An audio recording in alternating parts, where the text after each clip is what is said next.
எந்த ஒரு மனுஷன் அவரை விசுவாசித்து இருதயத்தில் நாவின் அறிக்கை செய்கிறானோ அவனுக்குள்ளே தான் தேவராஜ்யம் வருகிறது. அவன் தான் பாவம் மன்னிக்கப்பட்டு தேவன் அவனுக்குள்ளே வந்து வாசிக்கிறார். தேவன் எப்படி வந்து மனுஷனுக்குள்ளே வர்றார்? ஆவியானவர்கள் தான் வருகிறார்.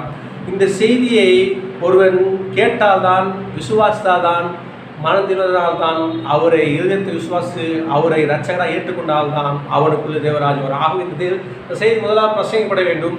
இதை பிரசங்கிக்க ஆவியானுடைய வல்லமை தேவை. அதனால்தான் இயேசு சீஷர்களை பார்த்து சொன்னார், நீங்கள் போய் காத்துருங்கள், பரிசுத்தாவில் வரும்போது நீங்கள் பலனடைந்து என்னுடைய சாட்சியாக இருப்பீங்க. அதான் என்னுடைய வார்த்தையை, என்னுடைய சுவிசேஷம் நான் எதற்காக ரத்தத்தை மறித்த இந்த செய்தி நீங்கள் பிரசங்கிப்பீங்க, அப்பொழுதுதான் பிரசங்க முடியும் சொல்கிறார். அப்போ அவங்க காத்திருக்கும் போது பரிசுத்தாவில் அங்கே வரும்பொழுது பேதுரு எழுந்து அங்கே இந்த சுவிசேஷ செய்தி பிரசங்கிறார்.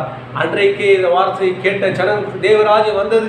அன்றைக்கு 3000 சபையில் ஜனங்கள் சேர்க்கப்பட்டால் அப்போ இந்த இயேசு விசுவாசிக்கும் பொழுது தான் தேவனுடைய ராஜ்யம் உள்ளே வருகிறது. இயேசு என்னுடைய பாவலுக்காக ரத்தம் சிந்தினார், என்னுடைய பாவலுக்காக தான் மரித்தார் என்று ஒருவன் இன்றைக்கு இயேசு நாமத்தை விசுவாசிக்கிறானோ, இயேசுவை தன் இருதயத்தில் விசுவாசித்து அவரே ரட்சகர், அவரே ஆண்டவர் நாவின அறிக்கை செய்கிறானோ அவனுக்குள்ள தேவராஜ்யம் வருகிறது. இன்றைக்கு இந்த வார்த்தை கேட்குற நீங்கள் யாராலும் சரி, நீங்கள் இந்த இயேசுவை இன்னும் விசுவாசிக்கவில்லையா? இயேசு விசுவாசித்தால் தான் நீங்கள் தேவராஜ்யத்துக்கு வர முடியும். இல்லைவிட்டால் நீங்கள் பிசாசன் ராஜ்யத்தில் இருக்கிறீங்க, இருளின் ராஜ்யத்தில் இருக்கீங்க. இயேசு நீங்கள் விசுவாசிக்கும் போது உங்கள் பாவங்கள் மன்னிக்கப்படும்.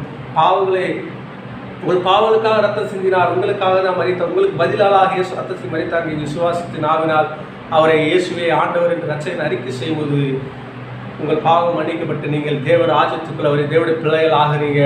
அவை இந்த வார்த்தை கேட்குற நீங்கள் யார் என்றால் இயேசு இன்னும் விசுவாசிக்காமல் இருந்தால், இன்றைக்கு இந்த இயேசு விசுவாசித்தீங்கன்னா நீங்கள் உங்கள் பாவத்திலிருந்து பாவங்கள் மன்னிக்கப்பட்ட தேவனுடைய பிள்ளைகள் ஆகலாம், தேவ ராஜ்யத்துக்குள்ள வரலாம்.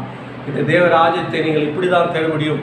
இப்படி தேவனை விசுவாசித்தவர்களாம் நீங்கள் தேவ ராஜ்யத்தை தேடிட்டீங்க, தேவ ராஜ்யத்துக்குள்ளே இருக்கிறீங்க.